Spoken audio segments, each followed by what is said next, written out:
Global Typhoon, Chairman TV. Weather update. Helping homeless people. Please subscribe.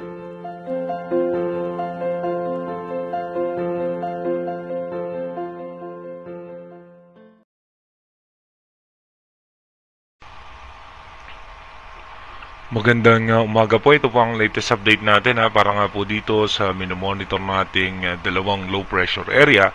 Yung isa nga po ay nasa labas ng Philippine Area of Responsibility at ito namang isa ay nasa loob ng ating power line. Patuloy nga pong hinahatak ng dalawang low pressure area yung habagat, kaya patuloy nga po na makakaranas ng mga biglaang pagbuhos ng pagulan, lalong-lalo nga po sa hapon or sa gabi, at mas madalas din po sa madaling araw. Dito po yan sa may parte ng Metro Manila, Western Visayas, Zambales, Bataan, Cavite, Batangas, Occidental Mindoro, Palawan at natitirang bahagi ng Visayas, Bicol Region, rest of Mimaropa at rest of Calabarzon. Yung natitirang bahagi naman ng ating bansa, asahan naman natin dyan yung localized thunderstorm. At ayon naman po sa advanced weather forecast ng European Center,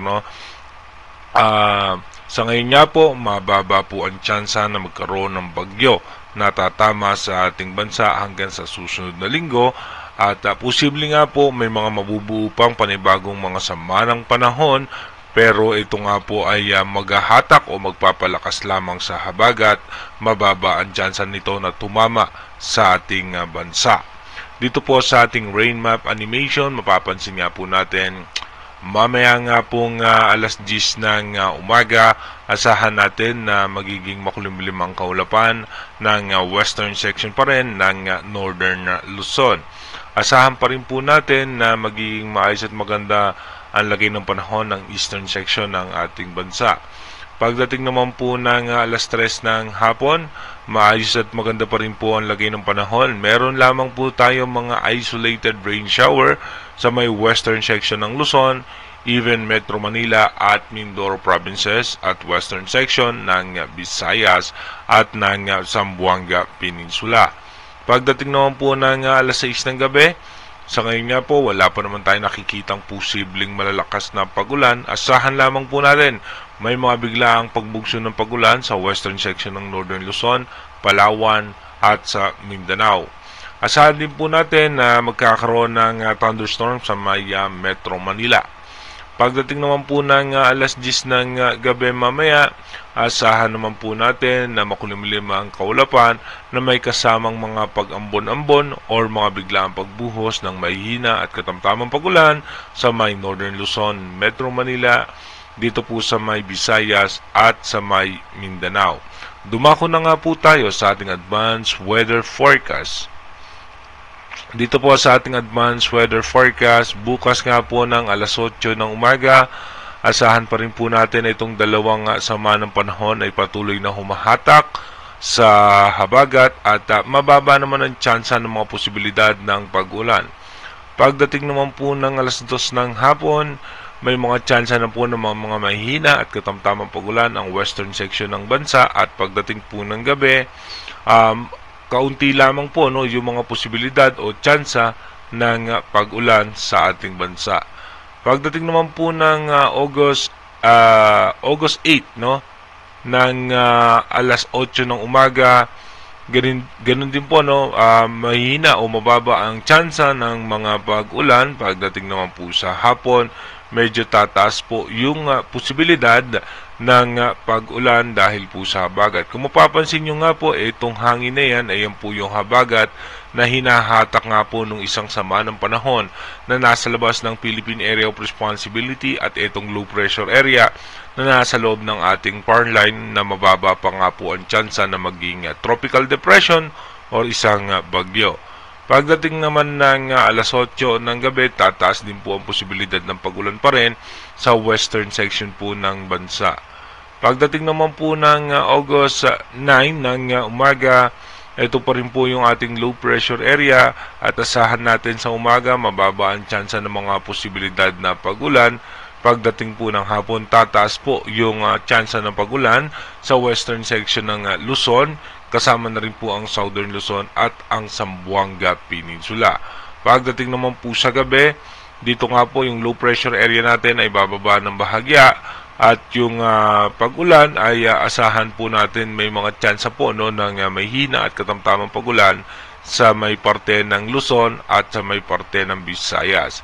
Pagdating naman po ng Saturday, August 10, mababa po ang tsansa ng pag-ulan sa umaga. Pagdating po sa hapon, magkakaroon na nga po tayo ng posibilidad ng mga mahihina at katamtamang pag-ulan lamang.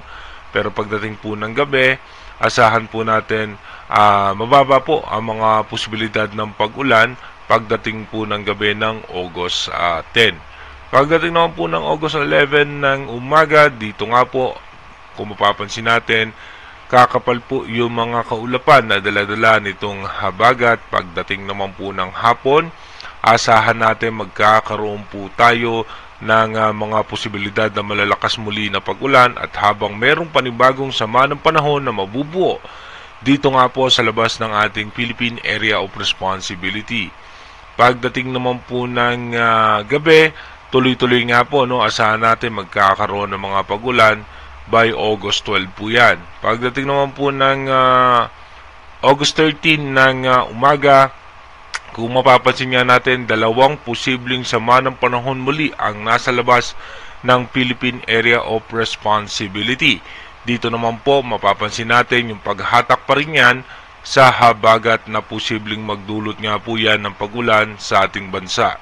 Pagdating po ng alas 2 ng hapon ng August 13, dito nga po mapapansin natin magkakaroon na naman ng mataas na tsansa ng pag-ulan at pagdating po ng gabi, mas malalakas na pag-ulan asahan na po natin sa gabi.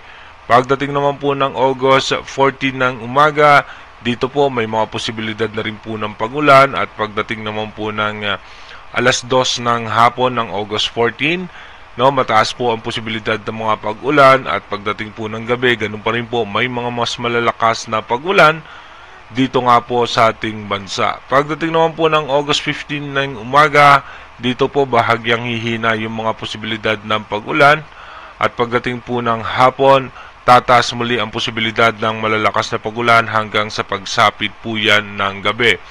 Kung mapapansin nga po natin, yung dalawang sama ng panahon na yan na nasa labas ng Philippine Area of Responsibility, yung isa nga po dyan mataas ang posibilidad na maging isang bagyo.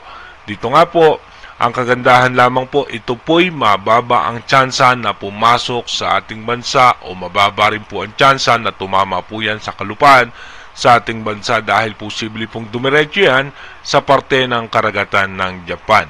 Again, inuulit ko po yung ating advanced weather forecast is possible scenario pa lamang po yan. Malaki pa rin po ang posibilidad na magbago yan.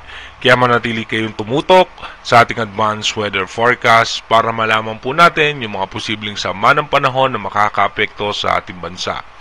Mag-iingat po tayo palagi. God bless.